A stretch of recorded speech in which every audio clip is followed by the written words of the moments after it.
Hello friends, today is Wednesday और ये है second segment Wednesday talks with Vinay from Indian Nokjhonk. I am a सहयोगी। जय श्री माता जी। सभी सहयोगियों को मेरा प्रणाम, नमस्कार। और जो लोग नहीं हैं सहयोग में, उनको भी मेरा बहुत सारा प्यार और प्रणाम और शुभकामनाएं। जैसा कि आप जानते हैं कि ये वीक है special because of coming festival that is Holi. आप देख रहे होंगे कि मैं भी फूलों के साथ आई। होली होली मतलब क्या? होली मतलब उल्लास, उमंग, उत्साह। अरे जा रे हट नटखट न छेड़ मेरा घूंघट, पलट के दूंगी आज तुझे कारी रे, मोही समझो न तुम भोली भाली रे। ये है प्रेम का प्रतीक, ये त्योहार। और जो लोग गुरु को मानते हैं, जैसे मैं श्री माता जी को मानती हूँ, तो उनके लिए तो जो गुरु के चरण है उसमें ही होली है, उनकी उनकी दिवाली है, सब कुछ उसी में है। और कृष्ण भगवान का भी ये त्यौहार माना जाता है। कृष्ण राधा बरसाने की होली सभी ने सुनी है और सभी में बहुत उत्साह रहता है। होलिका दहन जो है वो हिरण्यकश्यप और प्रहलाद जी की भगवान की उनकी कहानी है। सभी ज़्यादातर सब लोग हिंदू जो हैं वो जानते ही हैं उनकी कहानी, कि उनकी जो हिरण्यकश्यप जी की बहन होलिका प्रहलाद को गोदी में लेकर बैठ गई थी अग्नि में, लेकिन और एक उनके पास एक ऐसी चुनरी थी जिस पे उनको वरदान मिला हुआ था कि वो जल नहीं सकती है वो चुनरी, तो वो ओढ़कर बैठ गई थी, लेकिन उनकी वो चुनरी उड़ गई थी, ऐसा एक कहानी है। और एक कहानी में है कि वो चुनरी उड़कर प्रहलाद जी पर आ गई और वो बच गए और होली का जो जी थी होलिका, उनकी बहन, उनकी बुआ थी प्रहलाद जी की, वो भस्म हो गई। तो ये कहानी प्रतीक है अच्छाई और बुराई का। जैसे ज़्यादातर हिंदू फेस्टिवल यही बताते हैं, दिवाली पर भी वही रहता है, दशहरे पे भी वही रहता है। तो अ, फिर भी हम में से बहुत सारे लोग हैं जो अच्छाई पर विश्वास नहीं कर पाते हैं, या बुरे लोगों की वजह से वो अच्छाई छोड़ना चाहते हैं। तो फिर भी वो वापस से वो फेस्टिवल मना लेते हैं, फिर वापस भूल जाते हैं। तो इसीलिए शायद ये फेस्टिवल बार बार आते हैं कि हम लोग भूलें नहीं अपने जो ट्रेडिशंस को भी ना भूलें। और जो ये सब बनाए इसीलिए गए थे। एक तो ये कहानियाँ जो हैं, अब मैं तो जानती नहीं इसमें कितना सच है, पर जो ऋषि मुनियों ने बनाई है तो सच्ची होंगी। लेकिन जैसे आजकल जो साइकोलॉजिस्ट होते हैं, या आप मेडिटेशन करते हैं या भगवान को मानते हैं और उनकी बुक्स पढ़ते हैं, तो आपको कैसा फील होता है? आपको बहुत शांति मिलती है, बहुत अच्छा लगता है। जितनी देर आप भगवान के सामने बैठे होते हैं आपको बहुत ही पॉजिटिव फीलिंग आती है। तो ये जो ट्रेडिशंस हैं इसीलिए बनाए गए थे कि रोज़ का जो जीवन है हमारा भागा दौड़ी का, उसमें से थोड़ा समय निकाल कर हम हंसें, बोलें, खुश रहें थोड़ी देर के लिए अपने लोगों के साथ में, जिनको हम नहीं जानते उनके साथ में भी हम अपना प्यार और खुशियाँ बांटें। इसका मेन मोटिव यही है सभी फेस्टिवल्स का। लेकिन इसको अब सीमित होकर अपने परिवार तक हो गया है ये। और इसलिए हो गया है क्योंकि हर एक बंदा ही आजकल, ज़्यादातर सब लोग स्वार्थी जैसे होने लग गए हैं। सबको ऐसा लगता है कि पहले मैं अपना देख लूँ, और थोड़ी देर के लिए किसी से मिलते हैं और उसके बाद वो अपने आप में ही रहना चाहते हैं। तो कोई जो नहीं, जो इस टाइप के नहीं है, सबके साथ घुलते मिलते हैं, वो भी धीरे धीरे फिर जब उनको सामने से अच्छा सा रिस्पांस नहीं मिलता तो वो भी दुखी होकर पीछे हटने लगते हैं। ऐसा ज़्यादातर सभी जगह ऐसा होता जा रहा है। रिलेटिव्स में भी ऐसा ही रहता है, क्योंकि सबको ना, मुझे ऐसा लगता है कि मोस्टली लोगों को पैसे का ही महत्व ज़्यादा है। जिसके पास पैसा है उसी का त्यौहार है, उसी के पास सब जाना चाहेंगे क्योंकि वहाँ से कुछ तो मिलेगा वाली दिमाग में रहती है। और उनकी ज़्यादा अच्छी होली होगी या ज़्यादा अच्छी दिवाली होगी। तो जो उनमें से भी जो जो रिच लोग हैं, उनमें से भी जो भगवान को बहुत मानते हैं या बहुत स्पिरिचुअल लोग हैं, वो तो सच में खुश होते हैं अपनी खुशियाँ बांटकर। वो ज़्यादा से ज़्यादा दूसरों के लिए करना चाहते हैं कि हमारे पास ज़्यादा है तो हम दूसरों को भी खुश करें। लेकिन कुछ लोग ऐसे अमीर होते हैं जिनको उसका महत्व ही नहीं समझ आता कि भगवान ने उनको स्पेशल क्यों चुना है ज़्यादा पैसा देके, जिससे कि वो दूसरे लोगों के साथ भी बांटें प्यार अपना। पर उनको नहीं समझ आती है ये चीज़। वो भी सिर्फ अमीर लोगों के साथ ही या वेल टू डू लोगों के साथ ही रहना चाहते हैं, किसी के लिए भी मदद नहीं करना चाहते, या करेंगे भी तो इतना एहसान जता जता के करेंगे कि जैसे वो खुद ही भगवान है। उनको ये नहीं समझ आता कि जो चीज़ें हैं उनके पास हैं वो भी भगवान ने ही दी हैं उनको। उन्होंने खुद कोई कुछ नहीं कर सकता है इस दुनिया में, सभी भगवान के हाथों की कठपुतली हैं। तो होली और ये सब त्यौहार जो हैं इसमें खुशियाँ मनाइए, दूसरों से भी बांटिए, और अगर किसी की मदद कर सकें, जो लोगों के जैसे किसी के पास तो रंग के भी पैसे नहीं होते, इतनी भी नहीं, या मिठाई भी नहीं वो घर में बना सकते, इतना सामान भी नहीं होता है, तो आप ऐसे मदद कर सकते हैं। ज़्यादा तो आप भगवान से कनेक्टेड रहेंगे ना, वही एक असली होली है। उसमें आपको एक अंदर से हम खुशी महसूस होगी। खुश होना ही त्योहार का एक ध्येय होता है मनाने का, कि आपको सच्ची खुशी महसूस होनी चाहिए। तो जितने आप स्पिरिचुअल रहेंगे, जितने भगवान के करीब होंगे, आपको उतनी सच में खुशी महसूस होगी। एक होता है कि उस मोमेंट में आप खुश हो गए, लेकिन एक होता है अंदर से खुश होना। हमेशा आपको एक ज़रूरी नहीं कि उस दिन होली और दिवाली हो, आप वैसे ही खुशी महसूस करते रहेंगे, क्योंकि आपको हमेशा ही एक उल्लास सा महसूस होगा हर काम में, हर चीज़ में। आपको दूसरों को देखकर प्रेम आएगा उनके ऊपर, क्योंकि आप खुद से भी प्रेम करेंगे। फिर स्पिरिचुअल होने का मतलब है खुद से कनेक्ट होना। तो खुद से जब आप कनेक्ट हो जाते हैं तो आप खुद भी खुश रहने लगते हैं, और फिर दूसरों के साथ भी, दूसरों को भी आप खुशी देते हैं। आपके चेहरे पर एक स्माइल होती है। तो स्माइल भी आजकल तो रेयर चीज़ हो गई है कि स्माइल करना मतलब ओ हो पता नहीं इसके पास क्या है जो स्माइल करता है। और अगर आप किसी को स्माइल देते हैं, मैंने तो मतलब मेरे साथ तो पर्सनली ऐसा हुआ है कि एक मतलब स्कूल गोइंग बच्चे होते हैं जो 10वीं 11वीं वाले, तो ऐसे लड़कियां ऐसे जा रही हैं, तो मैंने उनको देख कर स्माइल किया, और वो मुझे बैक में स्टेयर करने लगी कि क्यों स्माइल कर रही है ये आंटी। तो मैंने सोचा शायद इसको थोड़ा हिचक हो रही होगी, तो मैंने 2 बार 3 बार स्माइल किया, तो भी उसका रिस्पांस इतना वो अजीब था कि मुझे लगा कि ऐसा क्यों। मैं तो कोई ऐसा आदमी भी नहीं हूँ कि भाई हाँ इस वजह से वो लड़की मुझे नहीं स्माइल कर रही थी। लेकिन और वो ऐसा भी नहीं कि मुझे जानती नहीं हूँ, हाँ पर्सनली नहीं जानती थी, पर ऐसा बिल्कुल अनजान भी नहीं। तो आजकल ऐसा हो गया है वातावरण कि आप हंस मुस्कुरा देंगे ना, तो सामने से आपको ऐसा गंदा सा मुंह मिलेगा कि आपको सोचोगे यार मैं तो फालतू का मुस्कुराई। तो वो भी नहीं होना चाहिए। आपको अपना जो है ना, आपको वैसे ही रहना चाहिए, तभी आप सच में खुश रहेंगे। क्योंकि अगर आप खुश रहने का आपका नेचर है, और आपको स्माइलिंग आपका नेचर है कि आप सबको देख के स्माइल ही करते हैं, तो आप अपना स्माइलिंग ही फेस रखिए। हाँ कुछ लोग ऐसे मिलेंगे आपको कि जो आपको आपकी मजाक बनाएंगे आपकी स्माइल पे, या वो उनका कुछ नहीं हो सकता है, रियली दे कांट, उनका कुछ सुधर नहीं सकते वो। तो आप वहाँ उनका तो छोड़ ही दीजिए। पर हाँ जो आज की जनरेशन है अब जो आ रही है, उनको हम क्या दे रहे हैं, हम उनको दे रहे हैं सड़ू रहना। सड़ू रहना चाहिए, तो फालतू का मुस्कुराना नहीं चाहिए। तो ये सारी नेगेटिविटी तो आप उनको बचपन से ही सिखा रहे हैं सारी चीज़ें, कि हमेशा सीरियस। आर्मी में हम तो आर्मी वाले भी बहुत हंसी मजाक करते हैं, ऐसा कुछ नहीं कि आर्मी में हमेशा सीरियस रहता है। तो हाँ आप कुछ सीरियस काम कर रहे हैं, वहाँ सीरियस होता है, वहाँ पे भी मन में उत्साह होना चाहिए वो काम करने के लिए, तो वो काम भी आपको ईजी हो जाएगा। उतना वो नहीं रहेगा आपके लिए कि हाँ मुझे समझ ही नहीं आ रहा।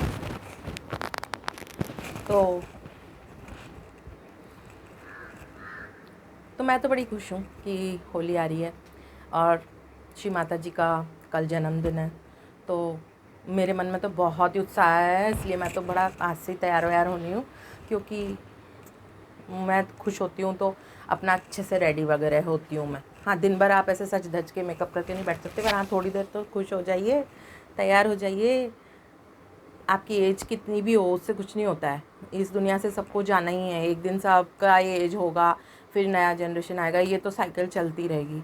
और यहाँ से जाना है तो ये तो खुशी की बात है ना, कि आप अपने डेस्टिनेशन पे पहुँच जाएंगे। जो डेस्टिनेशन है जहाँ से आप आए थे, ये तो बीच का एक जर्नी है जो बहुत लंबी जर्नी है, जिसमें आपको साथ में यात्रीगण मिलते हैं और वो कुछ वो एक्सपीरियंस है, कोई अच्छा मिलता है कोई बुरा मिलता है, पर उसमें आपको अपना मंजिल नहीं छोड़नी है, आपको अपना रास्ता पकड़ के रखना है।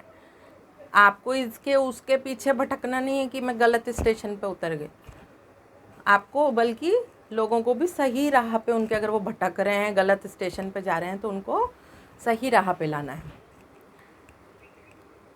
और होली पे तो रंगों का रहता है, तो गुलाल से खेलते हैं कुछ लोग, और आजकल तो ऑर्गेनिक गुलाल भी आने लग गया है। तो और मैं तो पर्सनली बताऊं तो मैं पहले बहुत होली खेलती थी, लेकिन अब मैं नहीं खेलती।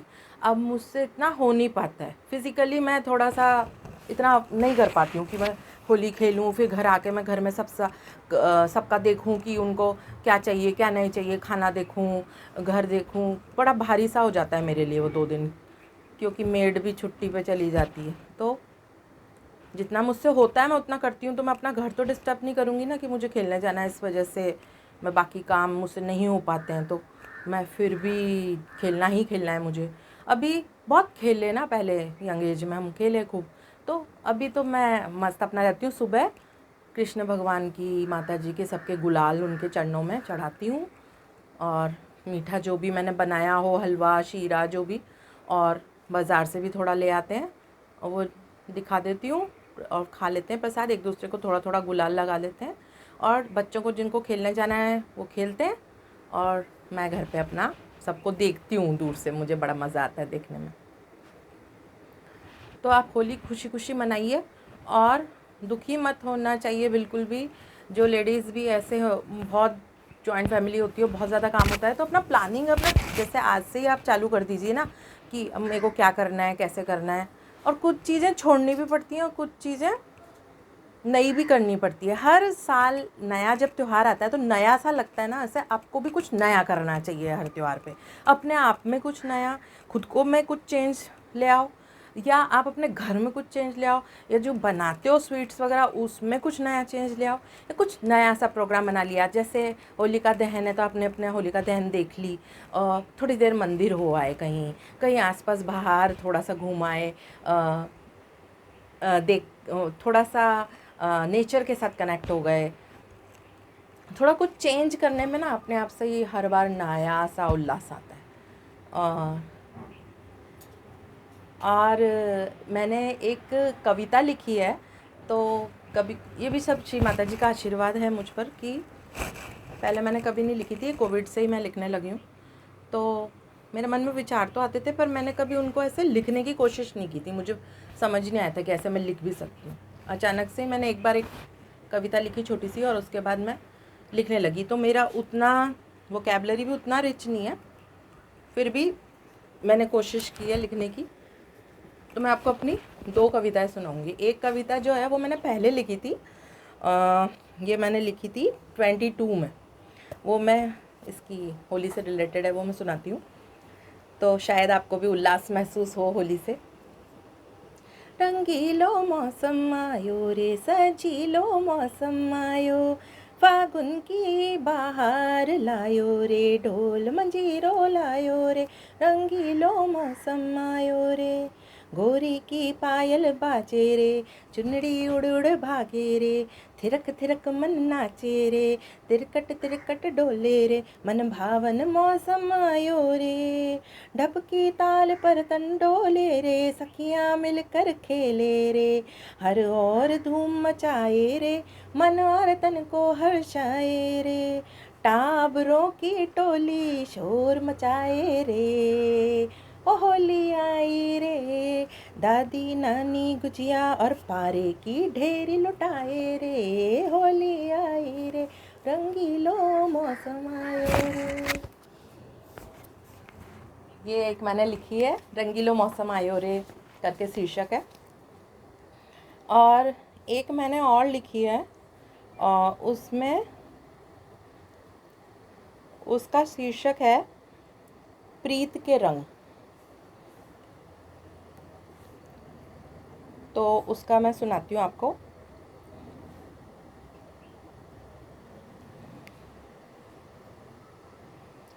और उसके पहले हम बातें कर सकते हैं और कुछ अ, जैसे कि आप कमेंट्स वगैरह में भी मुझसे पूछा कीजिए कि जो भी आप पूछना चाहते हैं मेरे बारे में, और कुछ सजेशंस हैं आपके कि मैं किस विषय पर बोलूं।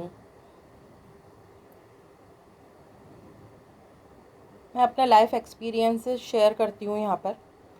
जो लाइफ में मैंने सीखा है उसी को मैं शब्दों में ढालकर, उसको मैंने बहुत, शायद जीवन को बहुत ज़्यादा जिया है, तो मैं उसको शेयर करना चाहती हूँ कि एक ऐसा टाइम था मेरी लाइफ में जब मैं सीवियर डिप्रेशन में थी। मुझे ऐसा लगता है कि जो लोग बहुत क्रिएटिव पर्सन होते हैं वो ज़्यादा डिप्रेशन में ऐसा जाते हैं, क्योंकि वो क्रिएटिविटी उनकी रुक जाती है कोई घर की वजह से या किसी भी वजह से। तो वो जब नहीं कर पाते हैं वो चीज़ें, तो शायद अंदर घुट घुट के जीने लगते हैं, और आसपास बांटने वाला भी कोई नहीं होता है जिसके साथ आप बांटें। आपके बच्चे छोटे होते हैं तो आप किसके साथ में शेयर करेंगे, आपके पास इतना टाइम भी नहीं बचता है। और जब आप खुद डिप्रेशन में होते हैं तो आप समझ ही नहीं पाते हैं एक तो कि आप डिप्रेशन में हैं। आपको बस बातें आपके थॉट प्रोसेस बहुत ज़्यादा चलता है, आप बस सोचते हैं, या आपके बिना सोचे भी आपके दिमाग में दिन भर विचार चलते हैं, और आप उन्हीं में इतना खो जाते हैं कि आप उनका सॉल्यूशन ढूंढने की बजाय बस आपके एक चक्रव्यूह में फंस जाते हैं। तो ये मेरा मेडिटेशन की वजह से हुआ है कि मैं उन चीज़ों को, बोलते हैं ना क्लेंजिंग होना बहुत ज़रूरी है, मन तन। जैसे तन की क्लेंजिंग कैसे करते हैं आप रोज़ स्नान भी करते हैं, और आप कभी बाल अपने अलग तरीके से आप उसमें केयर करेंगे, कभी आप तेल मालिश करेंगे अपने बॉडी पर करेंगे, ऑयल मसाज या कुछ भी। तो मतलब अलग अलग तरीक़ों से आप कैसे अपने आप को स्वस्थ रखना चाहते हैं। उसी तरह मन है और मस्तिष्क है, जिसको भी इसी तरह ऑयल मसाजेस की ज़रूरत होती है, जो कभी दोस्तों के थ्रू होता है, कभी नेचर के थ्रू होता है, कभी संगीत के थ्रू होता है। तो ये सब चीज़ें मेडिटेशन से आती हैं कि आप में सॉल्यूशन आने लगता है, कि आप अपने आप से आपकी राहें खुलने लगती हैं, क्योंकि मेडिटेशन से आपका मस्तिष्क काम होता है। मस्तिष्क और मन फिर जुड़े होते हैं एक दूसरे से, फिर आपका मन भी काम होने लगता है, और पहले के जो चीज़ें हुई हैं आपके साथ या अभी भी हो रही हैं, तो पहले की भी क्लेंजिंग होने लगती हैं, और अभी जो हो रहा है वो उसके साथ भी टैकल करना आपको आने लगता है। आप चीज़ों को ना उतना ज़्यादा अंदर नहीं लेते, फिर अपने जो काम की चीज़ें हैं वो लेते हैं, जो नेगेटिविटी है आप उसको छोड़ते जाते हैं, और मेडिटेशन से आप रोज़ ही अपनी क्लेंजिंग करते हैं। तो होली पर मेरे तो यही आप सबके लिए और ख़ुद के लिए यही दुआ है कि सब खुश रहें और सबकी हीलिंग हो, ह्यूमैनिटी की हीलिंग हो। हम एक दूसरे का, चलो दुख दर्द नहीं बांट सकते ना, खुद का तो बांट लें, एटलीस्ट हम खुद तो खुश रहें। खुद खुश रहेंगे ना तो पॉजिटिव वाइब्स आप अपने आसपास भी वो ही शेयर करेंगे, पॉजिटिविटी। जो लोग खुद से खुश नहीं होते या जिनमें ईगो बहुत होता है, तो वो ना तो खुद खुश रहते हैं ना किसी और को खुश देख सकते हैं। तो मेरी तो सलाह उनको भी यही है कि वो थोड़ा मेडिटेशन करें, ध्यान करें, और अपना ऐसा कुछ करें जो उनको बहुत पसंद है। अब जैसे मुझे संगीत बहुत पसंद है, तो मेरा बीच में बिल्कुल छोड़ दिया था मैंने गाना वगैरह। अभी मैंने गाती भी हूँ और मैं हंसी मजाक करती रहती हूँ। अब बच्चे बड़े हो गए तो कभी अकेलापन भी लगता था, तो बहुत हंसी मजाक में अपने मैं वीडियोस बनाती हूँ। ये मेरा हॉबी है, तो सबकी एक ही हॉबी तो नहीं हो सकती। सबका अपना अपना जो भी हॉबी है ज़रूर परस्यू करें। जो लेडीज़ हैं जिन्होंने अपना सब छोड़ दिया था किसी भी कारणवश, वो एज बिल्कुल कोई मैटर नहीं करती है। जो काम भी आप सहूलियत से और आराम से कर सकते हैं, जैसा भी आपका फिटनेस है उस हिसाब से। और थोड़ा वॉकिंग भी करें। थोड़ा वॉकिंग भी करने से, चाहे आप बहुत सारा 1 घंटा वॉकिंग मत करो, 15 मिनट ही वॉकिंग करो, उससे भी हार्मोनल आपके ऐसे जो इम्बैलेंसेस होते हैं, जो मेनोपॉजल, उससे भी आपको बहुत रिलीफ होगा स्ट्रेस से। और थोड़ा आप नेचर से भी जुड़ेंगे, और वॉकिंग करने से ऐसे हार्मोन्स रिलीज़ होते हैं जो गुड हार्मोन्स होते हैं, आपको फील गुड करवाते हैं। और मेरा पर्सनल ये है कि मैं नेगेटिव लोगों से बिल्कुल दूर कर लिया अपने आप को, क्योंकि मैंने बहुत कोशिश की उनके साथ में जुड़े रहने की, और मुझे लगा कि सब जैसे जैसे दोस्ती ज़्यादा होगी या मुझे जानेंगे वो बदल जाएंगे, पर नहीं, कुछ लोगों ने कसम खाई होती है कि वो आपको हमेशा हर्ट करेंगे अपनी बातों से, क्योंकि दे आर ऑलरेडी हर्ट। तो उनको आप सलाह दे सकते हो, ज़बरदस्ती तो मेडिटेशन में नहीं भेज सकते। तो जब तक वो खुद की हीलिंग नहीं करेंगे, वो दूसरे, अब आप ऑलरेडी आप खुद ही डिप्रेशन में हो, मैं तो खुद ही डिप्रेशन में थी, तो मैं क्या दूसरे को हील करूँगी? फिर भी मैं सलाह दे सकती हूँ ना। तो मैं अपनी हीलिंग है उसको क्यों रोज़ रोज़ जाकर मैं ख़राब करूँ अपना? तो इसलिए मैं अपने आप को मैं खुद से जुड़ चुकी हूँ। तो मैं अपनी खुद की बहुत अच्छी फ्रेंड हूँ और मैं अपना खुद का भला चाहती हूँ, और मैं खुद दूसरों का भी फिर इसलिए भला ही चाहती हूँ कि मुझसे वो नेगेटिव लोगों को अच्छा नहीं लगता मेरे साथ, तो मैं दूर हो गई हूँ। और जो पॉजिटिव लोग हैं वो अपने आप आते हैं मेरे पास में, मुझे सपोर्ट करते हैं।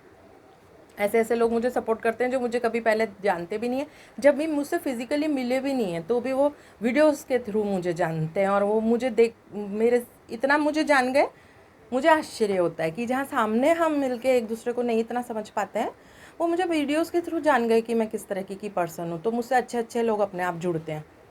और जो लोग भी मेरे बारे में कुछ सोचते भी थे, जैसे मैं डिप्रेशन में थी तो मैं बहुत रोती थी या मैं गुस्सा होती थी, तो उनको लगता था कि मैं पता नहीं इस टाइप के स्वभाव की हूँ। तो उनको भी, कई लोगों को मुझे बहुत पॉजिटिव रिस्पांस आया है, मुझे बहुत सपोर्ट करते हैं। आई एम सो ग्रेटफुल जो लोग मुझे सपोर्ट करते हैं, और जो नहीं सपोर्ट करते हैं उन्होंने तो मुझे पहुँचाया है यहाँ तक। Very very thank you to you कि आप लोगों ने मुझे इतना हर्ट किया कि अब मैं खुद इतनी कॉन्फिडेंट हो चुकी हूँ कि मुझे अपने आप पे पूरा विश्वास है। Keep hurting because you will never know what the true happiness is, so keep doing that. उससे शायद और लोग भी मोटिवेट होंगे कि कैसे ऐसा नहीं बनना है आपके जैसा। तो मैं तो यही बोलूँगी, go and heal yourself. तो अपने आप दूसरों को हर्ट करना बंद कर देंगे। और शायद जब आप दूसरों को हर्ट कर रहे होते हैं ना, कहीं आप खुद को भी हर्ट कर रहे होते हैं, क्योंकि आपके अंदर भी ईश्वर है और दूसरे के अंदर भी ईश्वर है। आप दूसरे के ईश्वर को रुलाते हैं, दिल दुखाते हैं ना, आपका ईश्वर अंदर से रोता है, तो वो उसका कहीं ना कहीं आपको फल मिलता है। तो यहाँ मैं ऐसी नेगेटिव बातें नहीं करूँगी, नेगेटिव बातें नहीं है, ये मेरा एक्सपीरियंस मैं आपको शेयर कर रही हूँ। बहुत सारे लोगों के साथ होता है, तो मैं तो यही बोलूँगी कि आप हार ना माने। दुनिया बहुत बड़ी है और आपका अंदर अंतहीन आपका मस्तिष्क में शक्ति है, मन में शक्ति है। आप जैसा चाहें अपनी दुनिया बना सकते हैं। और मैंने एक दूसरी जो पोयम लिखी है, एक कविता जो मैंने अभी 1-2 दिन पहले ही लिखी है, तो वो मैं सुनाना चाहूँगी। उसमें मैंने कृष्ण भगवान को मन में रखकर ये पोयम लिखी है, क्योंकि होली का त्यौहार मुझे कृष्ण और राधा का प्रेम याद दिलाता है। और ऐसा ही प्रेम सब में आपस में रहे, जो एक दूसरे की शक्ति बने। रंग दे मोरा जीवन ओ बंसी बजैया, जिसमें रंग हो पीला मोरे श्याम का। रंग दे प्रेम रंग में मोरी चुनरिया, ओ बंसी बजैया जिसमें रंग हो नीला मोरे श्याम का। रंग दे मोरा मन लाल ओ बंसी बजैया, जिसमें रंग हो राधा का मोरे श्याम का। रंग दे मोरा घर आंगन गुलाबी, ओ बंसी बजैया जिसमें रंग हो मोरे रखवाले राधे श्याम के गालों का। रंग दे मोरा आंचल हरा ओ बंसी बजैया, जिसमें अनंत प्रीत का रंग हो मोरे राधे श्याम का। रंग दे मोरा पनघट श्वेत रंग से, जिसमें छींट हो सतरंगी ओ बंसी बजैया। बोलो मोर मुकुट गिरधारी श्री राधे श्याम की जय, श्री माता जी की जय। बहुत कोटि कोटि प्रणाम मेरी श्री माता जी को, जिन्होंने मुझे इस लायक बनाया कि आज मैं आपके सामने यहाँ खड़ी हूँ और मैं अपने आप से नज़रें मिला सकती हूँ कि हाँ, मैं कुछ ऐसा कर रही हूँ अच्छा, जो शायद दूसरों के लिए, किसी के लिए प्रेरणा भी बनेगा और खुशियाँ ही बांटेगा दूसरों में। और मेरा हाथ जोड़ के निवेदन है नेगेटिव लोगों से कि आप खुद भी खुश रहिए और दूसरों को भी खुश रहने दीजिए। और पैसा मेन नहीं है, आपके पास कितना भी पैसा हो, लेकिन अगर आप में प्रेम नहीं है दूसरों के लिए, तो आपसे ज़्यादा गरीब कोई